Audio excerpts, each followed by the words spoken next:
ಹೇಳ್ರಿ. ನಿನ್ನೆ ನಡೆದಿರ್ತಕ್ಕಂಥ ಭಾರೀ ಮಳೆಯಿಂದ ಈ ನಮ್ಮ ದೇವರಪುರಿಗೆ ರೋಡದಲ್ಲಿ ಸ್ವಲ್ಪ ಜಲಾವೃತಗೊಂಡಿದೆ. ಆದ್ರ ಕಾರಣ ಸಾರ್ವಜನಿಕರಿಗೆ ಸ್ವಲ್ಪ ತೊಂದರೆ ಆಗ್ತಾ ಇದೆ. ಇದಕ್ಕಾಗಿ ನಾನು ಜಿಲ್ಲಾಡಳಿತಕ್ಕೆ ಹಾಗೂ ತಾಲೂಕು ಆಡಳಿತ ಆಮೇಲೆ ನಮ್ಮ ಜನಪ್ರಿಯ ಶಾಸಕರು ಆಗಿರ್ತಕ್ಕಂಥ ಅಶೋಕ್ ಮನಗೋಳಿಗೂ ಒಂದು ಮನವಿ ಮಾಡ್ಕೊತಾ ಇದ್ದೇವೆ. ಭಾಳ ಪರಿಣಾಮ ಅಂಗಡಿ ಮುಂದೆ ನೀರು ನಿಂತಿದ್ದಾವ. ಈಗಾಗಲೇ ಶಾಸಕರು ಶಿಶಿ ರೋಡನ್ನು ಮಾಡಿಕೊಟ್ಟಿದ್ದಾರೆ. ಅವ್ರದ್ದೇನು ಪಾಪ ಅದೇನಿಲ್ಲ, ಅದು ಕೂಡ ಶಾಸಕರಿಗೆ ಇನ್ನೊಂದು ಮನವಿಯನ್ನು ಮಾಡ್ತಾ ಇದ್ದೇವೆ.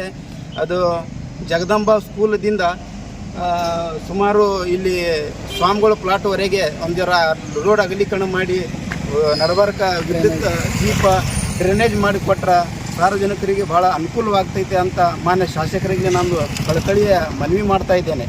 ಅದು ಬಿಟ್ಟು ಬೇರೆ ಉದ್ದೇಶ ಏನೂ ಇಲ್ಲ. ಆದರೆ ಸಾರ್ವಜನಿಕರಿಗೆ ಸ್ವಲ್ಪ ಭಾಳ ಅನಾನುಕೂಲ ಆಗ್ತಾ ಇದೆ. ಹಾಗಾಗಿ ಈಗಾಗಲೇ ಶಾಸಕರು ಭಾಳ ನಮ್ಮ ಊರಿಗೆ ಅನುಕೂಲ ಮಾಡಿಕೊಟ್ಟಿದ್ದಾರೆ. ಹಾಗೂ ಗ್ರಾಮ ಪಂಚಾಯತಿದವರಿಗೂ ಕೂಡ ನಾವು ಇವತ್ತು ಮನವಿ ಸಲ್ಲಿಸ್ತಾ ಇದ್ದೇವೆ. ಯಾಕಂದ್ರೆ ಈಗ ನೀರು ನಿಂತು ನಮ್ಮ ಎಲ್ಲ ದಂಧಗಳು ನಿಂತಿದೆ. ಇವತ್ತು ಈಗ ನೋಡಿರಿ ನೀವು ಯಾವ ಪ್ರಮಾಣದಲ್ಲಿ ನೀರು ನಿಂತಿದೆ.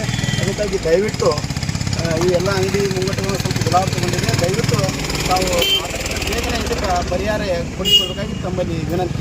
ತಮ್ಮ ಹೆಸರು? ನಮ್ಮ ಹೆಸರು ಫಾರೂಕ್ ಮುಲ್ಲಾ. ನಮ್ಮದು ಇಲ್ಲೇ ಪಕ್ಕದಲ್ಲಿ ವಾಟರ್ ಸರ್ವಿಸ್ ಇದೆ. ಆದರೂ ನಮ್ಮದು ವಾಟರ್ ಪ್ಲ್ಯಾಂಟ್ ಒಳಗೂ ನೀರು ನುಗ್ಗಿದೆ.